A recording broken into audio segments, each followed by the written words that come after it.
ஜெயிச்ச, நீ கொளத்தூர்ல ஜெயிக்கவே இல்ல, ஏதோ தூக்கு போட்டு செத்து போயிருவியே. எங்க அண்ணன் தான் சைதை துரசாமி அண்ணன் தான் இங்க ஜெயிச்சாரு. ஏன் கிருஷ்ணமூர்த்தி போனா போகுதுன்னு விட்டு கொடுத்தா, இவங்க எங்க கூட்டத்திலேயே கரண்ட கட் பண்ற. நான் நினைக்கிறேன் அந்த இபி ஆபீஸ்ல எவனாவது இந்த புரோக்கர் கூட்டி கொடுக்குறவனுங்க கொஞ்சம் அதை பார்த்து கரெக்ட் பண்ணு நமக்கு வட சென்னையில அவனுங்களை. ஏன்னா கரெக்டா நம்ம கூட்டத்திலேயே கரண்ட கட் பண்றாங்க. அது நல்லா இல்ல. எந்த டே கோணவாயா, அப்புறம் நான் எக்ஸ்ட்ரா டைலாக் போட வேண்டியது வரும்.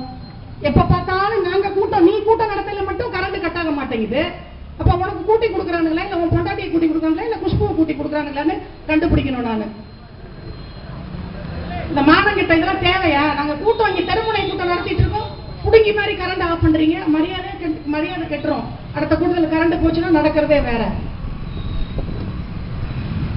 அனைத்து இந்திய அண்ணா திராவிட முன்னேற்ற கழக நிரந்தர பொதுச் செயலாளர், தமிழக நிரந்தர முதல்வர், மாண்புமிகு இதய தெய்வம் புரட்சி தலைவி அம்மா அவர்களின் பொற்பாதம் தொட்டு வணங்கி, நடந்து முடிந்த சட்டமன்ற தேர்தலிலும் உள்ளாட்சி மன்ற தேர்தலிலும் வரலாறு காணாத வெற்றியை தந்து மீண்டும் புரட்சி தலைவி அம்மா அவர்களை கோட்டையில் கொடியேற்ற வைத்த உங்கள் அனைவரது பொற்பாதத்தையும் இந்த மேடையில் இருந்தபடி தொட்டு எனது கண்களில் ஒற்றிக் கொள்ளுகிறேன்.